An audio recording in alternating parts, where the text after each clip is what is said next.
تازہ ترین ویڈیوز کے لیے چینل کو سبسکرائب کر کے بیل آئیکن اور آل نوٹیفیکیشن پر کلک کریں تاکہ آپ کو ملے ہر خبر سب سے پہلے۔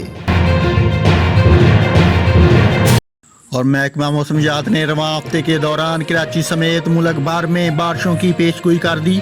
محکمہ موسمیات کے مطابق آج رات سے مونسون ہوائیں ملک کے بالائی علاقوں میں داخل ہونے کا امکان ہے اور یہ ہوائیں 25 ستمبر تک ملک کے دیگر حصوں میں بھی بارش کا باعث بن سکتی ہیں۔ آج سے جمعہ تک کشمیر، اسلام آباد، راولپنڈی میں وقفے سے گرج چمک کے ساتھ بارش کا امکان ہے، جبکہ اٹک، چکوال، جہلم، گجرات، منڈی بہاؤدین، مانسہرہ میں بھی وقفے سے بارش متوقع ہے۔ اس کے علاوہ ہری پور، مردان، چارسدہ، نوشہرہ، دیر میں وقفے سے بارش کی پیشگوئی کی گئی ہے۔ چترال، پشاور، کوہاٹ، گلگت بلتستان میں وقفے سے بارش کا امکان ہے۔ محکمہ موسمیات کا مزید کہنا ہے کہ جمعرات سے ہفتہ تک کراچی، مشرقی بلوچستان، جنوبی پنجاب میں گرج چمک کے ساتھ بارش متوقع ہے۔